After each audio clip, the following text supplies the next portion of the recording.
हमारे देश में भी सदियों से इन रक्त पिपासु आत्माओं की कहानियां प्रचलित हैं, जो आज भी लोगों के दिलों में डर और दहशत भर देती हैं। प्राचीन भारत में इन्हें वेताल के नाम से जाना जाता था। वेताल, जो श्मशान भूमि में रहते थे और मृत शरीरों पर कब्जा कर लेते थे, इनकी कहानियां आज भी लोगों के बीच जीवित हैं। माना जाता था कि ये वेताल रात के समय जागते थे और राहगीरों पर हमला कर उनके जीवन को नष्ट कर देते थे। इनकी कहानियों में एक अजीब सी रहस्यमयता और खौफ होता था, जो लोगों को रात में बाहर निकलने से रोकता था। राजस्थान के बीकानेर जिले में एक गांव का नाम है कतरासर। इस गांव की कहानियां भी वैम्पायर और पिशाचिनी से जुड़ी हुई हैं, जो लोगों के दिलों में खौफ पैदा करती हैं। कहा जाता है कि इस गांव में एक पिशाचिनी का साया था, जो रात को गांव में घूमती थी। गांव वालों का मानना था कि वह महिलाओं के शरीर पर कब्जा कर लेती थी और उनका खून चूसती थी। इस डर से महिलाएं रात को बाहर निकलने से कतराती थीं और अपने घरों में सुरक्षित रहने की कोशिश करती थीं। गांव के बुजुर्गों के अनुसार इस समस्या से बचने का एकमात्र उपाय था नीम की पत्तियों का धुआं और तुलसी के पत्तों का सेवन। ये उपाय आज भी गांवों में प्रचलित हैं और लोग इन पर विश्वास करते हैं। कोलकाता का एक पुराना हवेली, जिसे रक्त बिंदु हवेली कहा जाता है, के बारे में कहा जाता है कि वहां एक वैम्पायर का वास था। इस हवेली की कहानियां आज भी लोगों के बीच प्रचलित हैं और लोग इसे खौफनाक मानते हैं। हवेली के मालिक का परिवार अचानक लापता हो गया था और लोगों का मानना है कि एक वैम्पायर ने उन सबको खत्म कर दिया।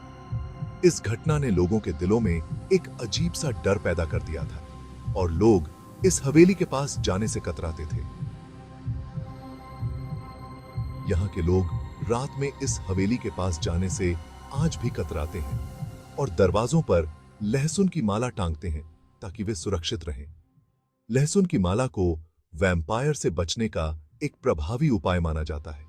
मुंबई के पॉश इलाकों में भी वैम्पायर की कहानियां सुनाई देती हैं।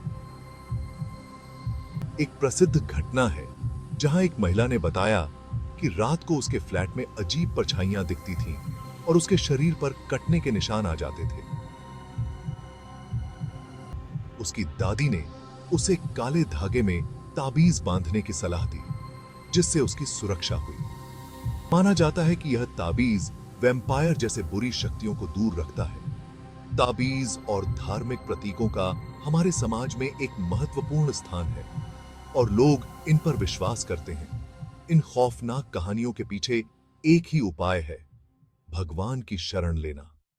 हमारे धर्म में बताया गया है कि पवित्र मंत्रों और पूजा से हम इन बुरी आत्माओं से बच सकते हैं। पवित्र मंत्रों का जाप और पूजा हमारे समाज में एक महत्वपूर्ण स्थान रखता है और लोग इन पर विश्वास करते हैं। तुलसी के पौधे और महामृत्युंजय मंत्र का जाप इन बुरी शक्तियों को दूर रखने में सहायक माना जाता है। तुलसी का पौधा और महामृत्युंजय मंत्र हमारे समाज में एक महत्वपूर्ण स्थान रखते हैं और लोग इन पर विश्वास करते हैं। ये कहानियां केवल कल्पना नहीं, बल्कि हमारे समाज के अंधविश्वास और आस्था का हिस्सा हैं। इन कहानियों ने सदियों से लोगों के दिलों में डर और आस्था दोनों को साथ लेकर चलने पर मजबूर किया है।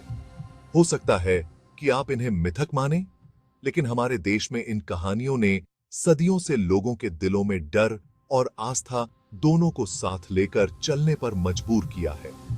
इन कहानियों ने हमारे समाज के अंधविश्वास और आस्था को एक नया रूप दिया है।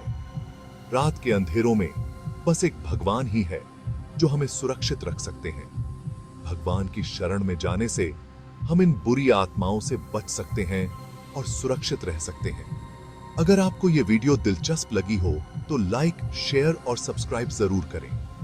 आपके लाइक, शेयर और सब्सक्राइब से हमें और भी दिलचस्प वीडियो बनाने की प्रेरणा मिलती है। अगर आपके साथ ऐसा अनुभव हुआ है तो कमेंट में जरूर शेयर करें। आपके अनुभव हमारे लिए महत्वपूर्ण हैं और हम उन्हें जानने के लिए उत्सुक हैं।